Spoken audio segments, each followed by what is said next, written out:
Well, November 4th, 1985. It was interesting for 2 days, two reasons for me. One, it was my birthday.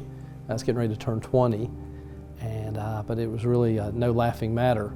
I had just started my second year at Virginia Western Community College in the Radiologic Technology School. And during orientation the prior year, we all signed an agreement that if there was a natural disaster or a man-made disaster, that we were to report to our clinical areas to help with staffing. And at the time, we all kind of laughed it off. It was kind of a big joke, you know, nothing was ever going to happen in Roanoke that we'd need to report.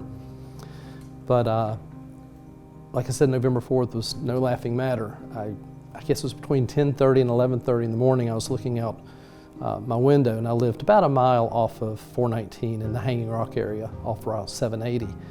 And water was traveling from east to west, covering one lane of that part of Cove Road. This was very unusual because we do not live anywhere near any type of body of water.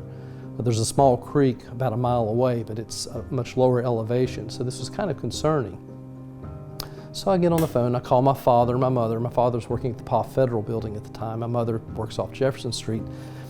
They don't take me too seriously. It's flooded in Roanoke before. This couldn't be that bad.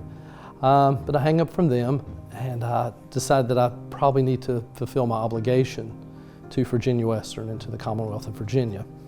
It probably wasn't the brightest thing I ever did, but I get in my car and I head down 419. It's not too long before I reach what is now the intersection of Dalewood Avenue and 419. And if you go by there this day and time, it's hard to imagine 2 feet of water going across there, but water's crossing the road going from left to right as you're going towards Salem. And I decide to cross, and I get about in the middle, and water is splashing up on the hood of my 72 Chevy Chevelle. And it begins to sputter a little bit, and I begin to question the wisdom of trying to fulfill this obligation that I signed a year prior. But I sputter through and make it through, and I go down 419, and there's water covering other areas of 419.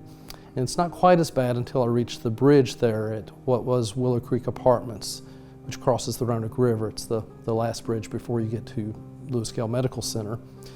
And I decide to cross and have similar results of water on the hood and coming in through the doors. And I get to the other side, and I remember looking back in the rearview mirror, and I see a police officer in a long trench raincoat putting up barricades across the bridge to keep people from crossing the bridge.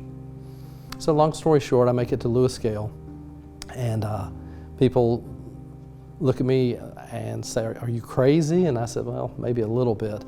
But we start working. Staff was down a little bit, and I'm watching the TV, and as the news reports come in, they report on a young paramedic who had been swept away in a water rescue and was missing. And I get a request to go to the emergency room to bring someone over for a radiologic procedure, an x-ray, and it's him.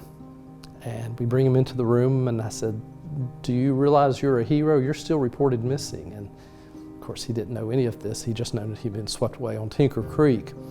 And my classmate who was working with me at the time strikes up a conversation with him while we're processing the films, and come to find out, they marry and are still married to this day. So as the evening goes on, the water recedes, and I'm able to make it home by about 11:30. And my parents stay up to wish me a happy birthday.